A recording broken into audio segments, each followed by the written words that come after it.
containing an attempt to recover and reconstitute the lost origins of the myths and mysteries, types and symbols, religion and language,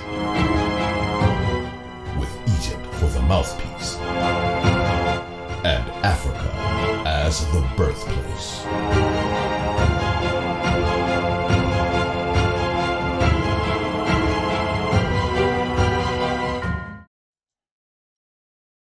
Yeah. Don't you think it's kind of strange too? Just as like a quick input, because you hear from creationists a lot.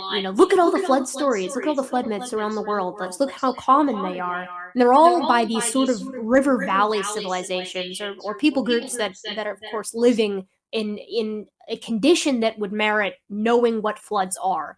Curiously, the Egyptians don't seem to have the early and middle kingdom or either of the intermediate periods. I don't think you correct me if I'm wrong, Dr. Joss, but I don't think they have an equivalent sort of flood story, which is quite strange considering the inundation.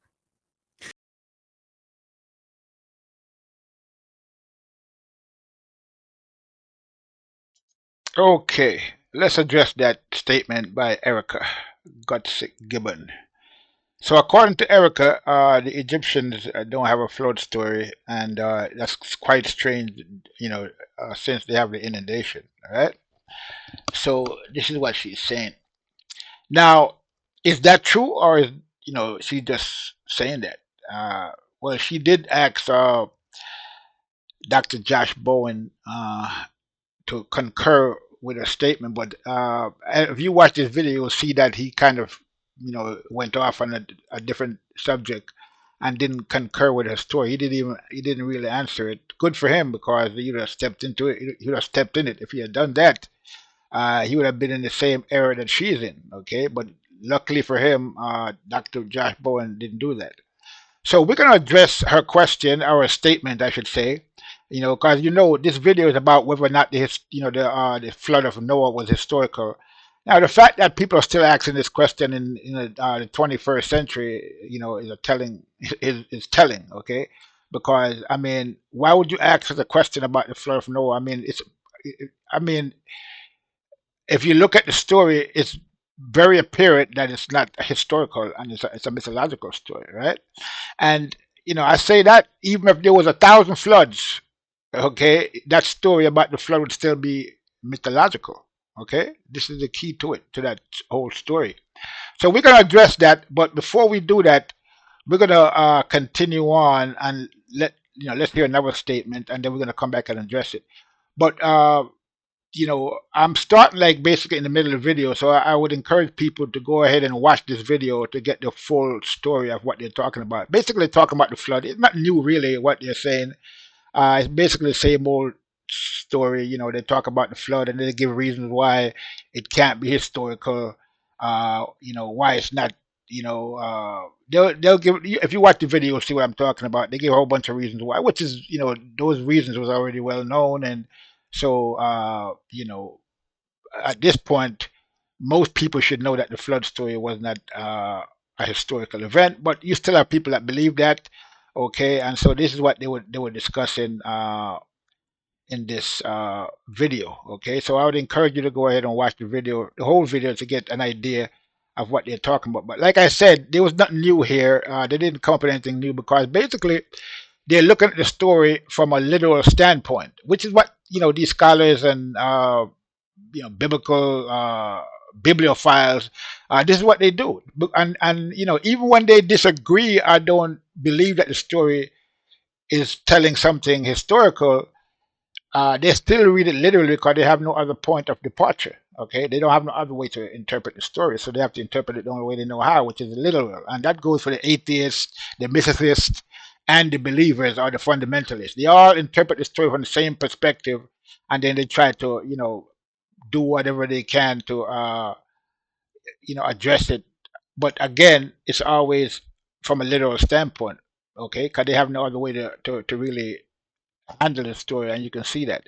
So basically, like I said, it's not really much new. And the young lady here, she went on into this long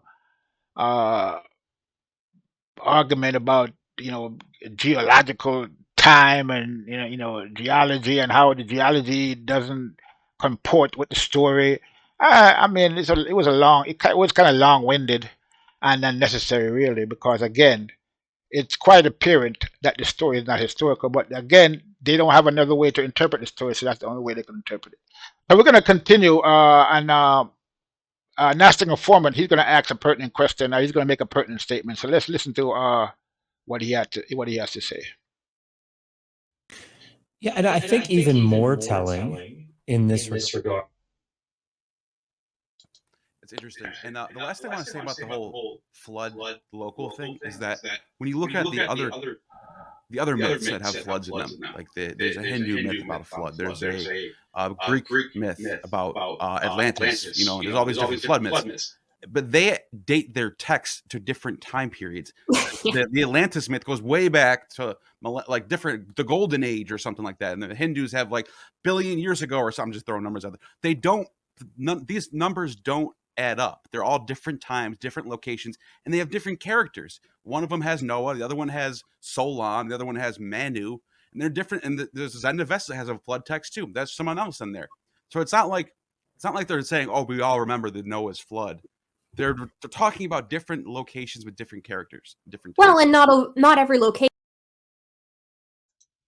Okay, so what Nastic informant is saying is correct.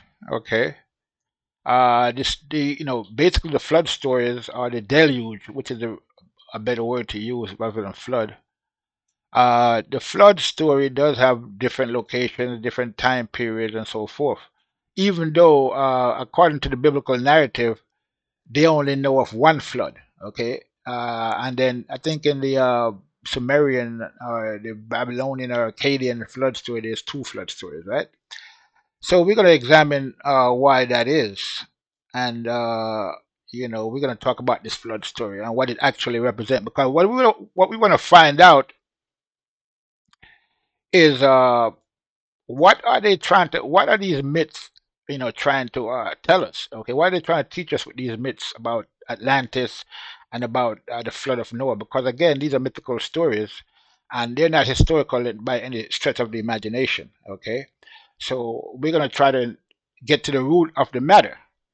Now, according to the young lady Erica, a future doctor, by the way, if you watch this video, supposed to be she's working on a PhD or something to that effect, or she's going to be working on it eventually. But anyway, what she said about Egyptians not having a flood story, it's a pretty common trope, okay, among scholars. They ask that question all the time. I've seen that question, asked, and I've read books about that. They don't, they believe that the Egyptian doesn't have a flood story, but the Egyptian do have a flood story, and we're going to talk about that flood story right now. Okay, I'm going to show you the Egyptian flood story. As a matter of fact, the Egyptians spoke at length about the floods, and they said there's more than one flood story. So let's take a look at what the Egyptians have to say about the flood story. All right, so we're going to start with this article.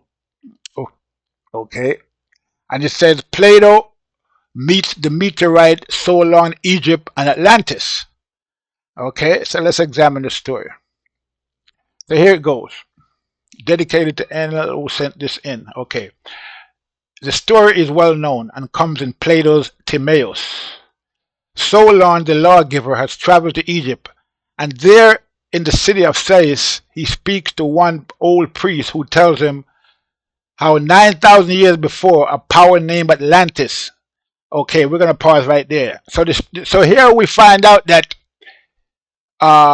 the story of Atlantis is not a Greek story, but it's actually an Egyptian story, ancient Egyptian story, right? So here we are seeing that the first mention of Atlantis is by this priest. Okay, I think his name is Sonchis or something like that. Obviously, that's a Greek transliteration of the name. So here we are seeing that this Greek philosopher, this Greek Solon is being told by this Egyptian priest about the story of Atlantis. And let's continue. This story is well known and comes in Plato's Timaeus. Solon the lawgiver has traveled to Egypt, and there in the city of Sais he speaks to the old priests who tell him how 9,000 years before a power named Atlantis had fought against Europe and Asia. These passages are celebrated. In fact, they are a fundamental part of the canon of Western knowledge, whether as a metaphor or a darkly twisted truth. However, there is a passage in the beginning that is overlooked, at least it has been overlooked by me in the past. In it, the priest named doubtfully Sonchis by Plutarch in later age describe periodic catastrophes breathing over the earth, destroying knowledge and memory. This is why, according to Plato, the Greeks retain no memory of Atlantis. Okay, so here's the Egyptian priest talking to Solon now. So the priest says, thereupon one of the priests who was of a very great age said, O Solon, Solon, you Hellenes are never anything but children, and there is not an old man among you. Solon in return asked him what he meant. I mean to say, he replied, that in mind you are all young. There is no old opinion handed down among you by ancient tradition, nor any science which is hoary with age. And I will tell you why. There have been and will be again many destructions of mankind arising out of many causes. The greatest have been brought about by the agencies of fire and water, and other lesser ones by innumerable other causes. Okay, that's interesting. So here the priest is telling Solon that, yeah, well, there have been many destructions of mankind, because according to the biblical narrative, the flood is supposedly a destruction of mankind, right? It was a destruction of mankind. So let's continue. So here the person that's writing the article is talking. So he says, so far so easy. Sonchis said that periodically the world is destroyed by fire and periodically by water. Q. Robert Frost. Some say the world will end in fire, some say in ice. Did the Egyptians have this as an age-old belief handed down with the regular flooding of the Nile? Or was this something that had come out of the Hindu East and been borrowed to appropriated? Or is it just part of the human condition? In any case, Sonchis now gets down to details.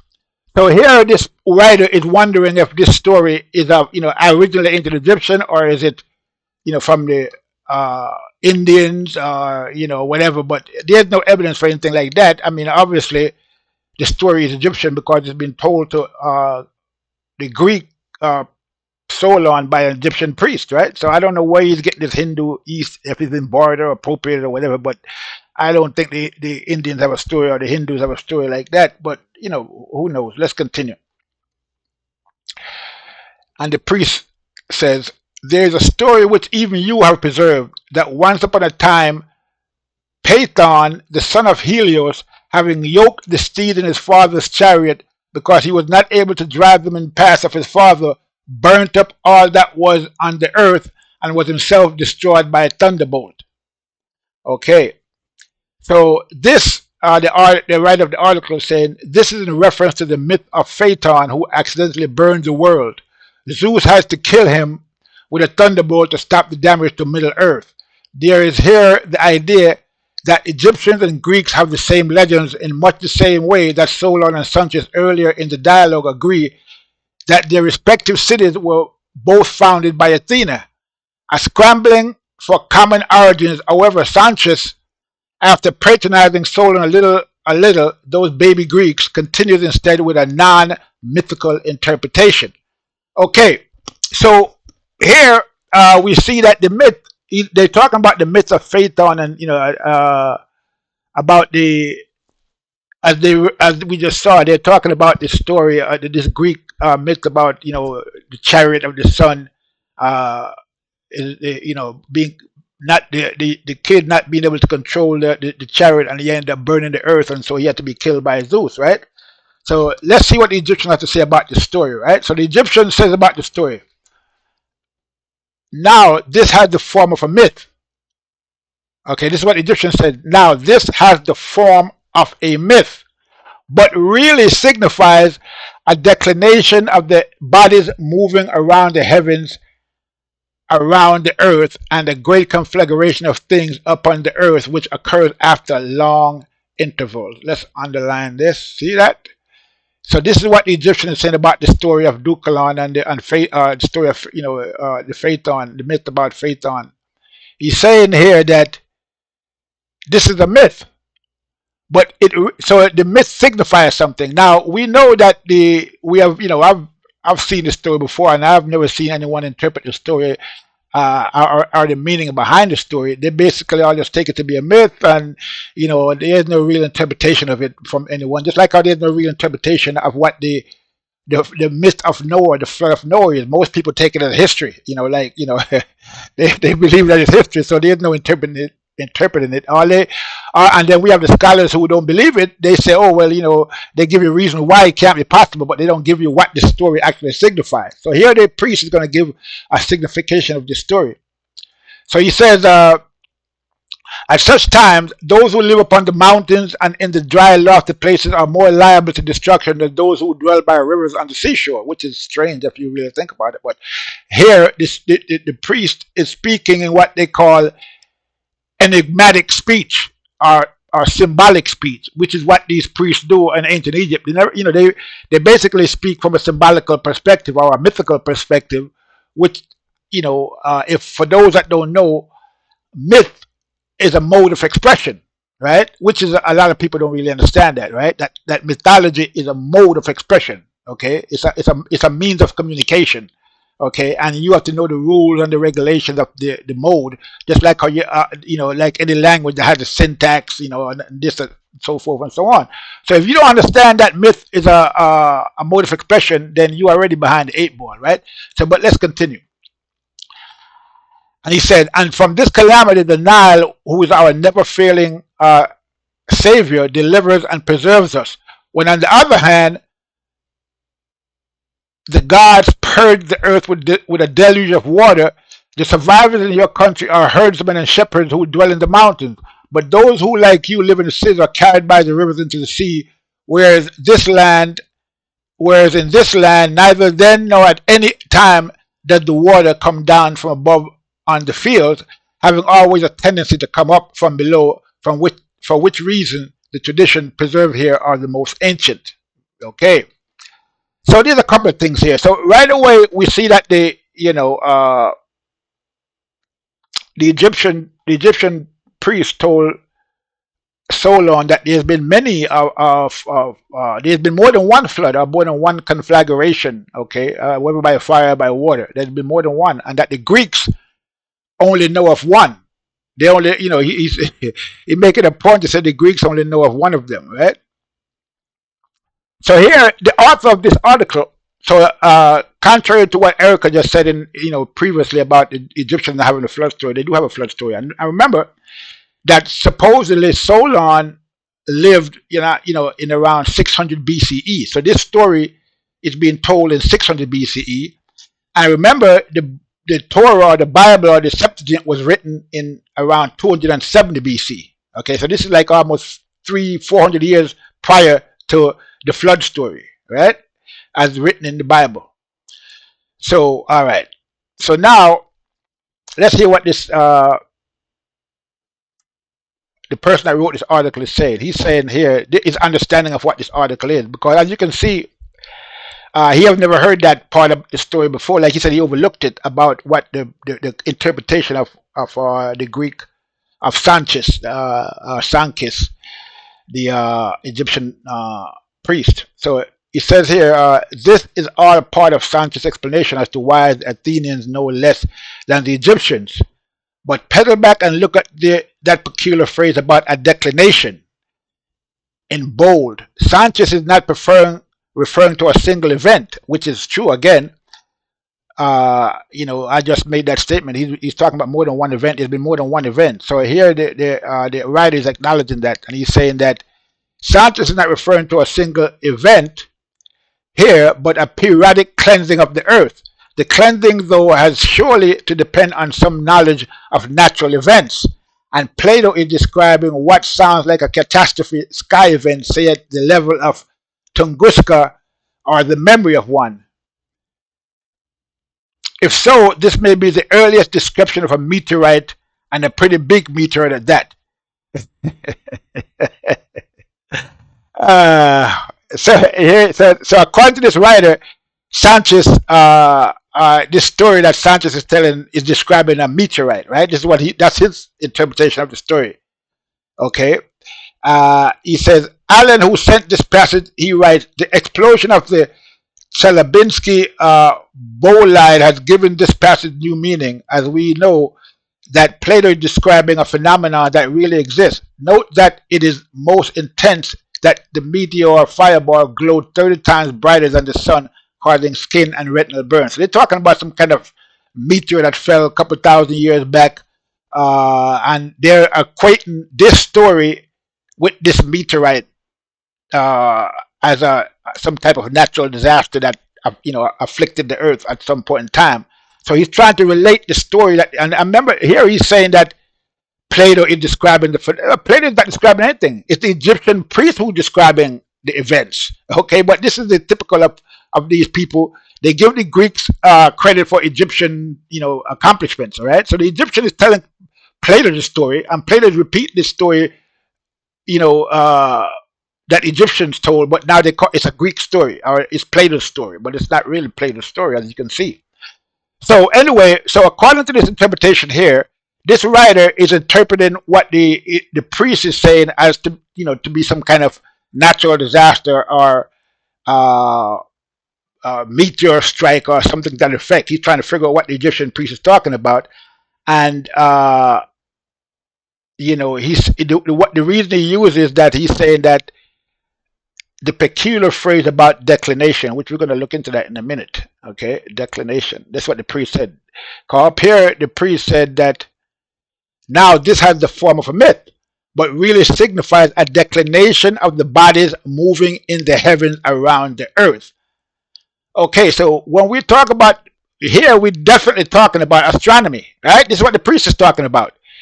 But here, this writer of this article, his interpretation of that is some kind of meteor strike, okay? And he's saying it's a recurring event, meaning that it happened more than once.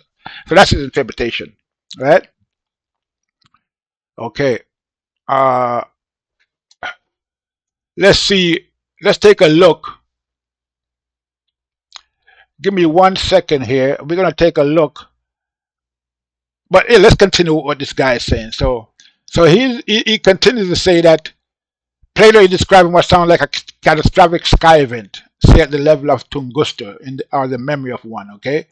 And he goes on to say two further notes in the interest of clarity for any resulting arguments. First, this declination of the bodies in heaven has nothing to do with the destruction of Atlantis.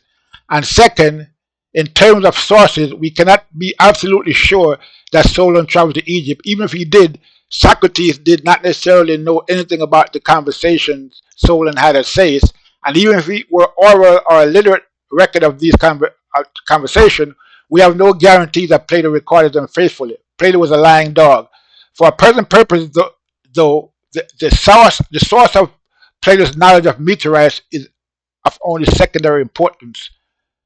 Now, the priest said nothing about meteorites, but this writer of this article is continuing on with the story about meteorites, right? And he goes on to say Plato recorded them faithfully. Plato was a lying dog. For the present purpose, though, the sources of Plato's knowledge. Now, Plato didn't mention anything about meteorites in this story.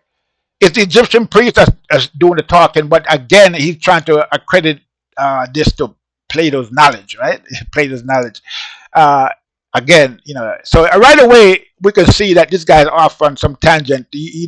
What he's taking from the story, he's basically trying to match it to some preconceived notion he has about meteorites striking the earth or whatever, and trying to make that seem like this is what these catastrophic events that the Egyptian priest is talking about.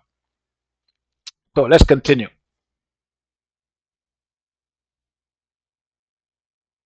So here he goes on to say, in his original email, he says, ANL in his original email defended the idea of real information from Egypt, something I'm a little skeptical about. So he's skeptical about information from Egypt, without being fanatically so. Here in a subsequent email, he made the point more forcefully. I don't think I explained the Egyptian aspect well.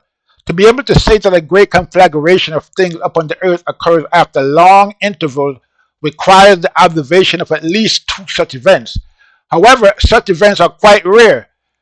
Nothing the size of the Chelyabinsk meteor had fallen to Earth in 100 years, and never over an urban center. This is probably an exaggeration, as quite a few events over the world's oceans have been recorded by the U.S. military satellites designed to detect explosions. But even if we assume that such an event occurs somewhere in the world every 50 years or so, how long would a civilization have to last to be able to record at least two events within its sphere of awareness? Probably a very long time. As far as I can see, the only civilization to fit the bill would be Egypt and China, as the latter as the latter is as the latter is out of the question. Here is the so you're saying China is out of the question. Here the information must have come from Egypt. Ergo Solon. I disagree with the logic a little here. Let's imagine that if you are living in a land in a borderline volcanic region and experience a volcano or a rare event, you will presume that this is natural and that these things happen from time to time, even from epoch to epoch. You don't need to see two to generalize about them. I keep wondering whether something else in nature is being described here. Also, included is a fascinating piece from the BBC. An international team looked at least 20 years of data collected from sensors used by the US government and infrasound sensors positioned around the globe. These detectors are in place to detect the threat of nuclear weapons, but they can also capture the blast caused by asteroid impacts. The researchers found that during this time, about 60 asteroids up to 20 meters in size had smashed into the Earth's atmosphere for far more than was previously thought. Most went undetected because they exploded over the ocean or in very remote areas. Professor Brown explained, we were able to capture the occurrence rate you would expect of things like Chelyabinsk and smaller impacts. When you compare that to the numbers you get from the telescopic observation, our numbers are several times higher. So anyway, the bottom line is this guy goes off into some, tangent about meteorites when the story really has nothing to do with that, right? So we're going to examine what the story is really about and what the Egyptian priest was talking about and what he meant by declination of the heavenly bodies, right? So give me a second. I'm going to pull something up and we're going to take a look at it, all right? Give me 1 second here. In the meantime, we're going to go ahead and listen to what these people are talking about. Okay. This is a big sticking point for me. They'll sit and they'll say, look at all these places that have flood myths. Okay, what about the ones that don't? Right? And there are a lot of them. I mean, there are plenty. Yeah, they forgot about it, right? But it's the same thing. They do the same thing with the dinosaurs and the dragons thing. Look at all these cultures that have, or dragons in their mythos. Surely they must be referring to dinosaurs, and actually they saw these big critters. And it's like, okay, well, if we're using that logic, then shapeshifter deities are real because so many cultures have those as well, right? Like it's just kind of a weird hill to die on, but that is kind of what they like to do. So okay, so we're going to take a look at this word declination. Okay.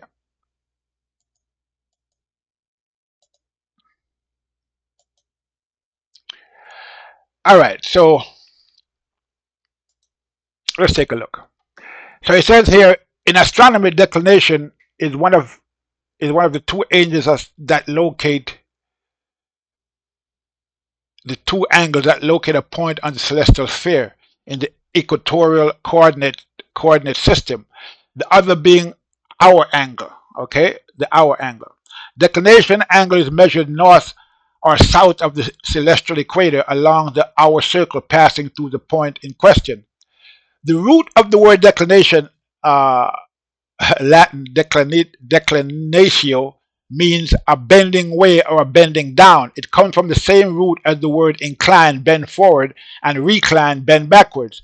In the 18th and 19th century astronomical texts, declination is given as North Pole distance NPD, which is equivalent to 90 degrees minus declination. For instance, an object marked as a declination -5 would have an NPD, with North Pole distance, of 95, and a declination of -90. The South Celestial Pole would have an NPD of 180. So declination in astronomy is comparable to geographic latitude projected onto the celestial sphere. And right ascension is likewise comparable to longitude. Points north of the celestial equator have positive declinations, while those south have negative declinations. Any units of angular measure can be used for declination, but is customarily measured in the degrees, minutes, and seconds, or sexagesimal measure, which with 90 degrees equivalent to a quarter circle. Declination with magnitudes greater than 90 do not occur because the poles are the northernmost and southernmost point of the celestial sphere. Okay, so he continues. Effects of precession. The Earth's axis rotates slowly westward about the poles of the ecliptic, completing one circuit in about 26,000 years. This is this precession, the Egyptians call it the Great Year of the World. Okay, this is what they call it. This effect, known as precession, causes the coordinates of stationary celestial objects to change continuously, if rather slowly. Therefore, equatorial coordinates, including declination, are inherently relative to the year of their observation, and astronomers specify them with reference to a particular year known as an epoch. Coordinates from different epochs must be mathematically rotated to match each other or to match a standard epoch. The currently used standard epoch is J2000.0, which is January 1, 2012 TT. The prefix J indicates that it's a Julian epoch. Prior to J2000, astronomers used the successive Besselian epochs B 1875.0 and B 19.0 and B 1950. All right, so here it's clear, we clearly see that the Egyptian priest was talking about astronomy when he mentioned declination of the heavenly bodies around the earth. And he says that these things happen over long periods of time. So clearly he's obviously talking about the precession. Okay, this is what the priest is talking about, right? So if we go back to what the priest said, right? Let's go back to what he said. Okay. He says, now, this had the form of a myth, but really signifies a declination of the bodies moving in the heavens around the earth, and a great conflagration of things upon the earth, which recurs after long intervals. Right? So here we can see that the great year is 26,000 is a 26,000 year cycle of time. This is obviously what the Egyptian priest is talking about. But obviously, neither Plato nor Solon have any idea of what he's talking about, right? And not only them, but the author of this article have no idea what he's talking about, because he's talking about meteorites and all of this. They always think about something, they literal or physical. They try to figure out something literal. But anyway, he's way off the path. Okay, he's talking about meteorites, but the priest is obviously talking about declination of the bodies moving in the heavens, and that would be the stars and the planets, right? And he's talking about which recurs after long intervals. Okay, so that's clear. The priest is talking about the heavenly bodies. Okay, he's not talking about any meteorites or anything like that. So what is this priest really saying then? Okay, so basically we're looking at and he made a point to talk about the myth of Phaethon, right? And about getting too close to the sun. So again, we see that the myth of Phaethon, according to the Egyptian priest, is an astronomical. The myth has an astronomical meaning to it, right? The interpretation of the myth is astronomical, and the priest gave the interpretation to Solon, who never had it actually, and the priest had probably given it to him for the first time. He had no idea about it, and neither does Plato, and neither does the person that wrote this article, right? But I remember this is 600 BCE we're talking about, right? Way back then.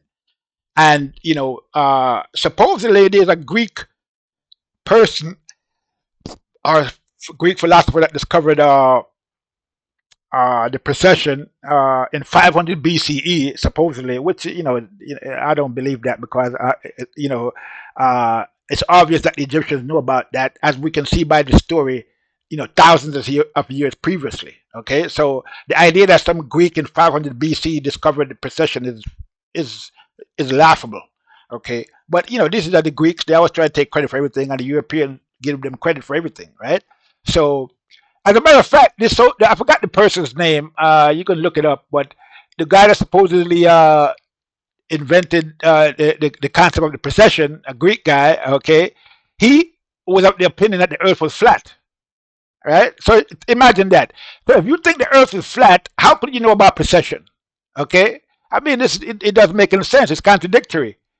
Because in order to know about precession, you have to know about the revolving, just like the priest just said about the heavenly bodies around the Earth. So you couldn't think the Earth was flat and know about the precession. So obviously you can see that the Greeks got the knowledge of precession from the ancient Egyptians, while they were in Egypt after 330 BCE, and this is what happened. Okay, and then they took that knowledge and cast it backwards and say that some guy discovered it. But if you examine the story very closely, you see that the person that they claim invented or came up with or discovered the precession couldn't have done it, because he thought the Earth was flat and he had no idea. Go and read the story, you'll see for yourself. Some of these stories are so poorly written. I mean, they're so obviously mythological. It's like the biblical stories. A lot of these Greek stories are basically myth, and people are taking them as history. Even Solon, they call him the lawgiver. All right, he was one of the seven wise men or something like that of Greece. And just like the seven patriarchs, in the Abrahamic religion, and the seven patristic fathers in the Christian religion, mythical characters more or less. But we're going to take, let's just assume that that Solon is an actual person, and this event actually happened. So here we get the story of Atlantis, and as we can see, the story of Atlantis is an Egyptian myth. Okay, it was told to the Greeks by an Egyptian, so it's an Egyptian story, not a Greek story. So again, we see that the Egyptian priest is talking about the precession, right? And this is what it's clear. This is what he's talking about. He's talking about a cycle of time. So that would mean then that the flood is just such a cycle, or it represents such a cycle, right? And what we'd have to say then would be that the flood is the symbolic for an ending of a period, not the end of the world. Okay, which is what these Christians and these Greeks, when they don't understand what the Egyptians are saying, because really, when you look at it, here in 600 BCE, the Egyptian priest is talking about precession and the movement of the heavenly bodies, and the Greeks have no idea about anything about that. You can see that they're as the Egyptian priest said, you are Greeks like children. You have nothing that goes back any length of time, and that makes sense, because the Greeks wouldn't have known about the flood unless somebody else told them about it, and they had to be told by either the Egyptians or some other people from the eastern, maybe the Babylonians, and they have a tradition of the flood. But even the Babylonian tradition of the flood is not. It seems like they don't have a first-hand authority about the flood. It's like both the Babylonian, the Akkadian flood stories and the Hebrew flood stories are from the same origin, which is, based on what I'm seeing here, is more than likely Egyptian. Okay, that the Egyptian had the original story, not the Sumerians or the Babylonians. They just like the Greeks, they're getting the story second hand or third hand, right? So what does this mean for the biblical story? Well, let's say that the flood is a symbolic way of describing the ending of a period, right? So that would mean that the flood of Noah was the ending of a period, or it signified the ending of a period in symbolic language, right, or mythological, or the mythical rendition. Okay, and so now the question we need to find out is when this happened, when it actually happened, and what period was the flood signifying? In what period of time? Because as we saw earlier, Gnostic informant made the point that all these different floods are happening at different times, and he's right, but he just doesn't know. He doesn't know how he's right. Okay, but he's right because these different floods are representing different periods ending in time, right? And if we look at the 26,000 year cycle, we can see that the Egyptians observe this cycle.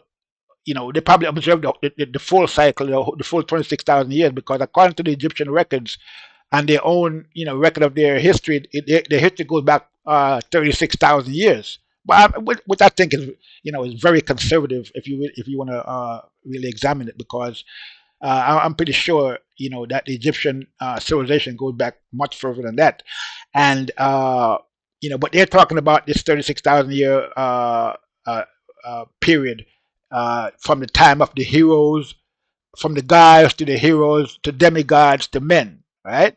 All of that is 36,000 years in round numbers according to the Manetho, the Annals of Manetho. But we don't hear too much about that. People say, "Oh, that's like mythical," or they say that it's it can't be. Nobody, the Egyptians, they all try to date the Egyptian civilization from 3200 BC. And why do you think they do that? Why do they date Egyptian history from 3200 BC? Basically, to make it in line with the biblical narrative, right? Because according to the biblical narrative, civilization started in Mesopotamia, right? So if the civilization started in Mesopotamia, you can't have Egyptian civilization start before 3200 BCE, when that was when supposedly Sumerian or Mesopotamian civilization started.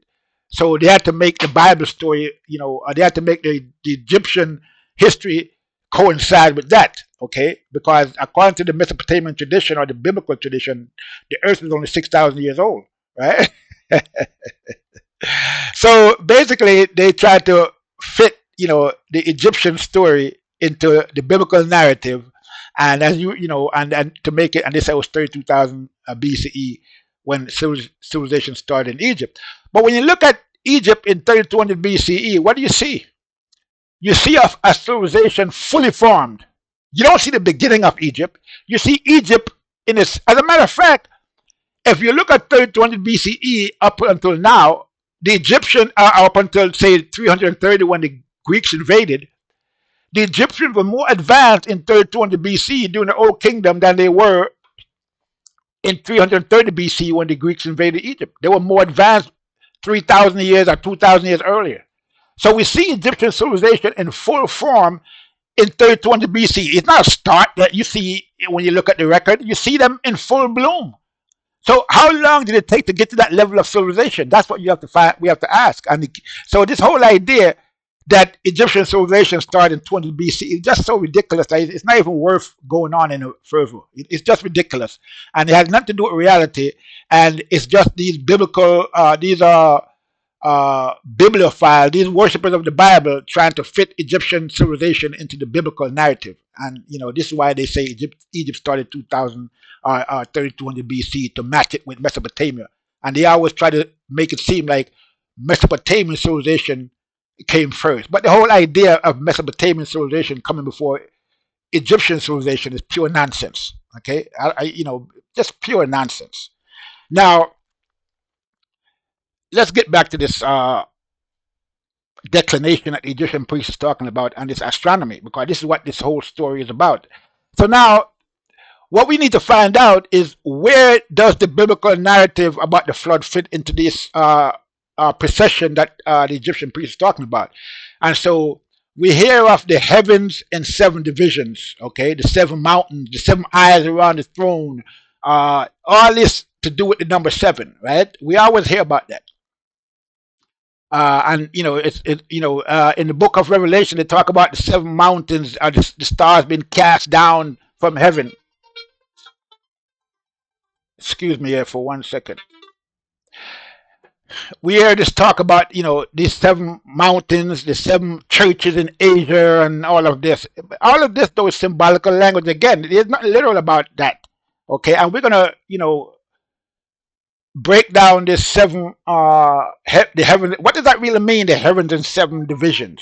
Does it mean that there's heavens stacked up on top of heavens, stacked up on top of heavens, as we see in the biblical narrative, where they're talking about going up to the first heaven, to the second heaven, to the next heaven, until the fifth heaven, until the sixth heaven? It's like it's supposed to be going straight up, and that's the mentality of the people that's interpreting these stories, and they're saying, oh yeah, the seven, they say it seems like the heavens are stacked one on top of each other if you go along with the biblical narrative, right?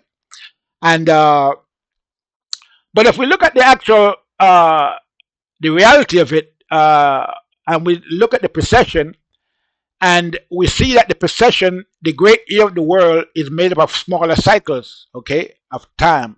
The great, I mean, we can go from seconds to minutes to hours. They all recur. They, 1 minute is everything is a cycle.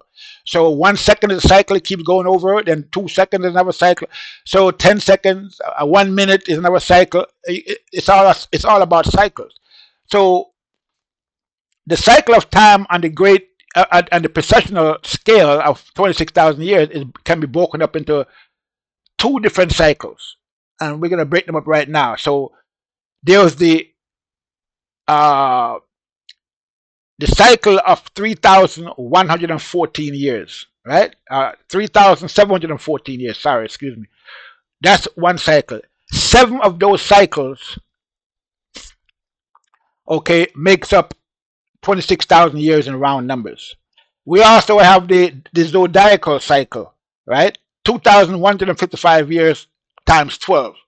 It turns out to be 26,000 year cycle in round numbers, right? So we talk about the backward, the retrograde motion, in terms of the precession, right? So this is what we are dealing with, the different cycles. So one is the zodiacal cycle, and then the other cycle is the 7 cycles of 3,714 years each, right? Which will be the heaven in 7 divisions. That would be the cycle of the 26,000 years broken up into 7 different cycles. This is what would be described as the heavens in 7 divisions. Okay, this is clear, right? So now what we need to find out is that the flood of Noah, if since it's a mark of a ending of a cycle, we need to know if the cycle that ended during the flood of Noah was a cycle on the scale of the great year, which is a 26,000 year cycle that ended at the flood of Noah, or was it one of the smaller cycles of 3,714 years? This is what we need to find out, and I would leave that up to astronomers to go and figure that out, because they should be able to figure that out. I'm not an astronomer, so I have to. I could probably figure it out myself, but I would have to go do a lot of research on that and so forth. But anybody out there that's a astronomer, they can go ahead and figure that out on their own. So now things are coming a little bit clearer now, right? So we're talking about the heaven in 7 divisions, and the 7 mountains, the 7 stations, and we're talking about actually the 7 stations of the pole stars, right? So let's go back and look at that declination again, and we see that here they're going to talk about the circumpolar stars, right? This is what they're talking about, the circumpolar stars. As seen from Earth's northern hemisphere, celestial objects which declinate greater than 90 degrees where observed latitude appears to circle daily around the celestial pole without dipping below the horizon, and they're therefore called circumpolar stars. This similarly occurs in the southern hemisphere for objects that with declination less than negative 90 degrees. So they go on and on about that. So we're talking about the circumpolar star, the pole stars, and the pole itself, right? Here it says example is the pole star, right? So we click on the pole star here, which is a pole star is a star preferably bright, nearly aligned with the axis of rotating astronomical body. Currently, Earth's pole stars are Polaris, Alpha Ursa Minoris, a bright magnitude 2 star aligned approximately with its northern axis that serves as a preeminent star in the celestial navigation, and a much dimmer magnitude of 5.5 on the southern axis, Polaris Australis, right? From around 1700 BC until just after 300 AD, Beta Ursa Minoris and Percad Gamma Ursae Minoris were twin northern pole stars, though neither was as close to the pole as Polaris is now. Wow. Okay, so here we go down and they talk about the precession of the equinoxes. Okay, and so this is what the Egyptian priest is talking about. This is the knowledge that he was trying to confer onto the Solon, but Solon had no idea what he was talking about, right? Okay, so he had no idea what he was talking about, and and so we see in like, so when we go back to the biblical narrative, now the end, we always hear of and just to to basically make a point, when they talk about Diluvian, they talk about antediluvian and post-diluvian, right? Because again, it's an ending in a period of time. So there's the pre-diluvian times, which is antediluvian, before, and then post, which is after. Okay, so we talk about the flood in those terms, right? Antediluvian and post-diluvian, right? So again, even for us here, the flood is an ending, and it marks a particular period in time. Okay, and even in the Bible it says that after the flood, Noah became a husbandman on the earth, and he started to plant or whatever. So we are seeing that. Okay, that this flood again was. So basically what we are saying is that the flood is astronomical. Okay, it's a deluge, really, not a flood. It's a deluge, and the waters are the water we're talking about is the waters of heaven. Okay, the waters, not the waters on the earth. This is why the flood was worldwide, because it covered the whole globe, not physical water on the earth, but the heavens. Okay, the precession of the equinox is a heavenly occurrence that affects the whole globe. So that's basically what the flood is about. That's what it is actually. And the fact that the Hebrews only have one flood just points to the fact that they were very young in terms of as a people, and it's a tradition that they inherited, not something that they actually know about. And even us, I mean, when you look at astronomy here in the West and in America, in Western civilization, it's only like about 200 years old, really. Okay, because prior to that, everybody thought the Earth was flat. When you go back to the time of Leonardo da Vinci, they thought the Earth was flat, right? So, I mean, this is what So astronomy is not very advanced here. It didn't, not much until the last couple of years, last 100 years, really. Okay, so the Egyptians, on the other hand, they've been around. They probably observed at least one precession. I mean, observed it, not calculated. They probably observed it through that period of time, and maybe even two. We don't know. But this is, basically what it comes down to. So again, we can take these two interpretations. One, that there was a worldwide flood on the surface of the earth, that that covered the whole globe, and we all know that's not true. Okay, and this also relates to the this Atlantis thing about because supposedly the Atlantis sunk in there were 7 islands of Atlantis, right, that sunk in the waters, right? And there are 7 pole stars. Okay, so these islands are probably the pole stars that sunk below the horizon, as they were describing here.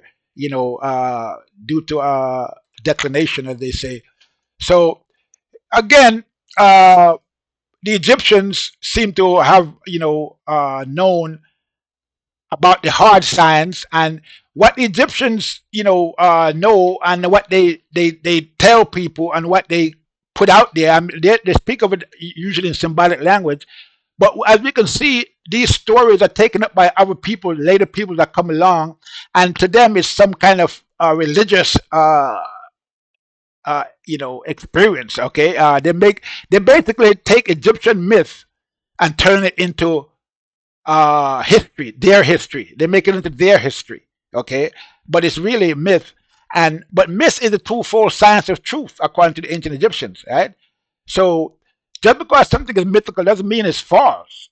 Actually, mythical, means that it's actually real. uh, to coin a phrase, but in the sense that it's describing something natural. Okay, uh, some event or cycle or whatever, something to do with the natural, the elemental forces of nature or nature itself, just like precession or like some other event.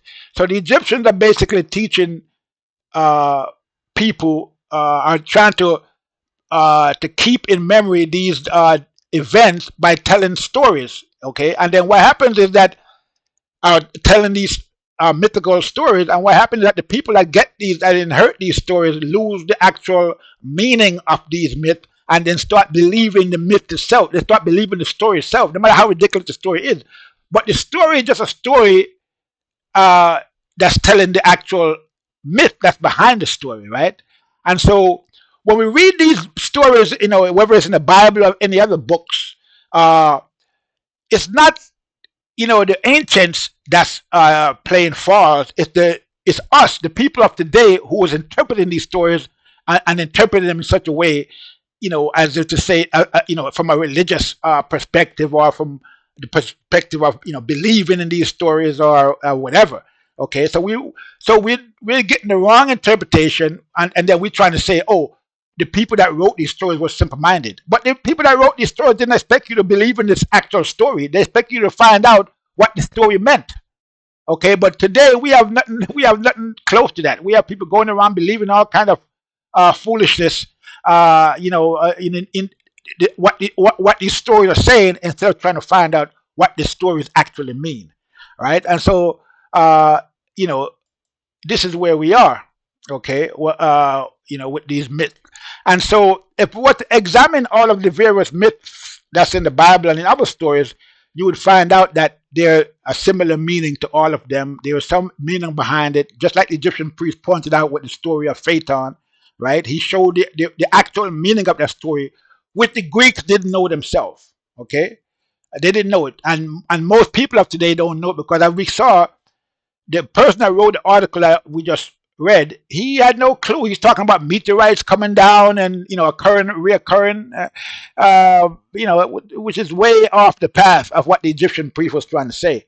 Okay, and so that's basically what I have to say about that. So, I mean, we're gonna have to go into this more, in terms of examining some of these stories to find out what they are. But again, we got to be careful about casting back. I hear people constantly talking about, ancient, the Egyptian religion and the religion of the people.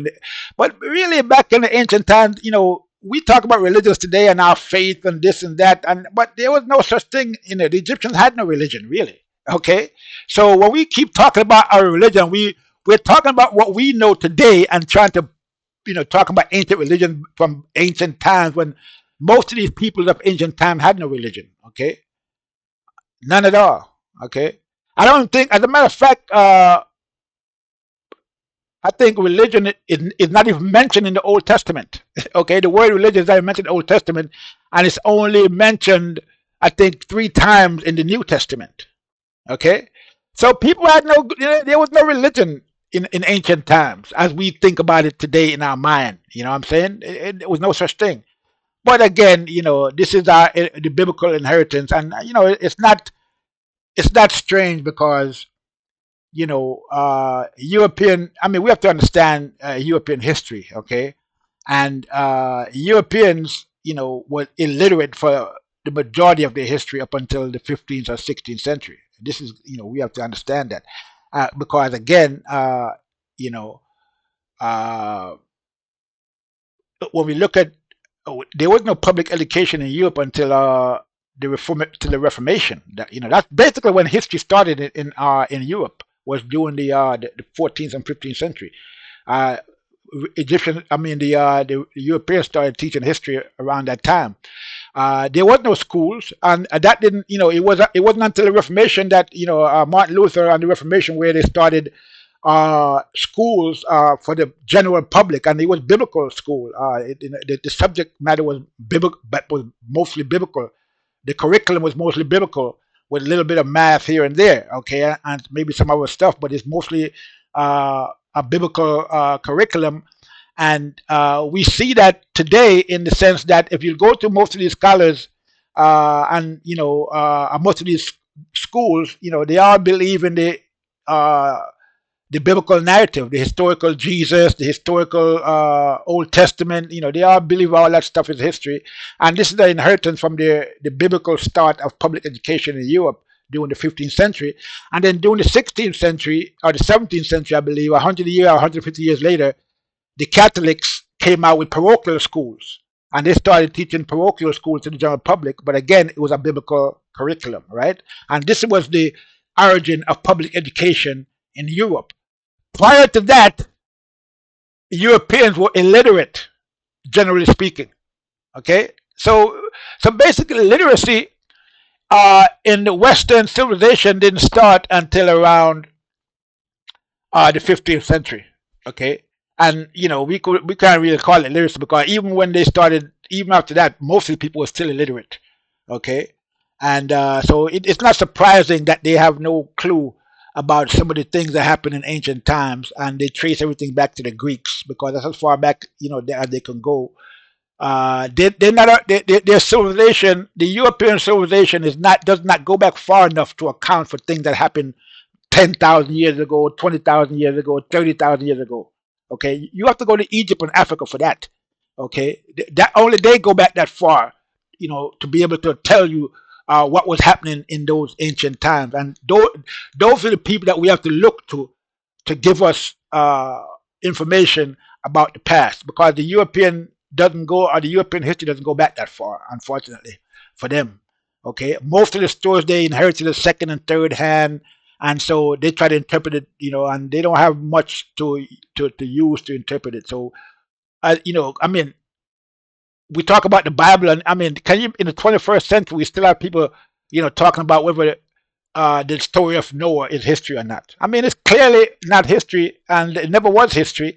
And as far back as 600 BCE, we have the Egyptian priests telling the Greeks about their own myth and telling them the interpretation of their own myth that they didn't even have the explanation for themselves. They didn't know what explanation was, and it took the Egyptian priests to tell them what it is. So again, if we want to understand a lot of these myths and stories that's been inherited in the Bible and other places, we have to appeal to ancient Egypt to find the answer, because only they have the answer. Only they have been around long enough.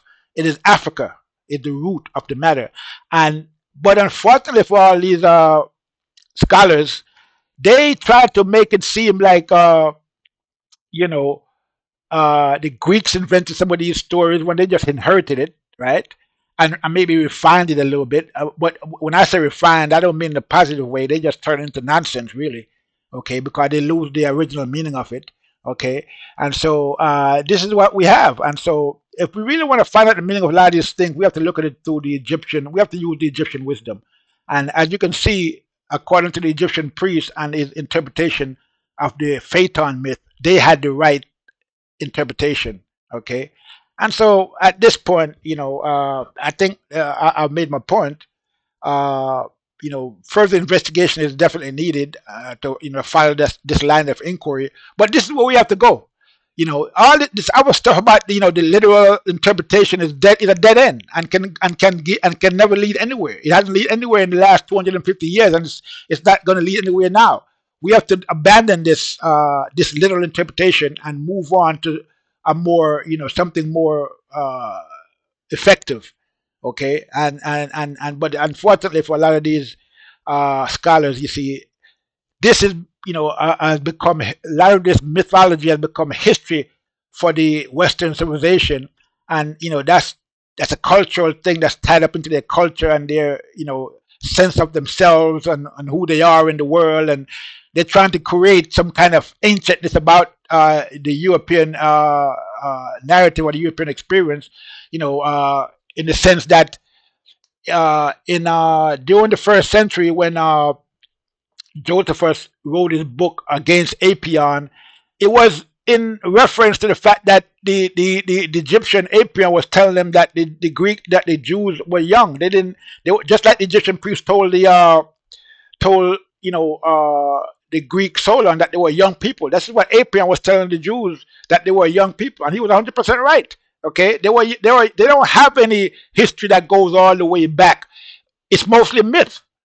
And like Dr. Kip says, when it comes to Judaism, once you get to 300 BC, anything beyond that is a black box. Okay, there's no archaeological evidence and no evidence for anything else. Nothing in the archaeology, anything else to give you anything beyond that. Everything beyond that is just black.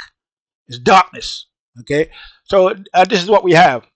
So again, I don't want to make this video too long. So we're going to revisit this again and different topics or different stories about the Bible, and we're going to try to give the correct interpretation about these stories.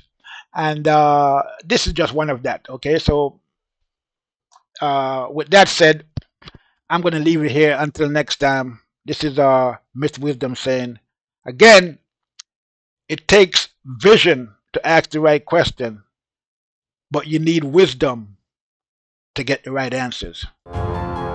Containing an attempt to recover and reconstitute the lost origins of the myths and mysteries, types and symbols, religion and language,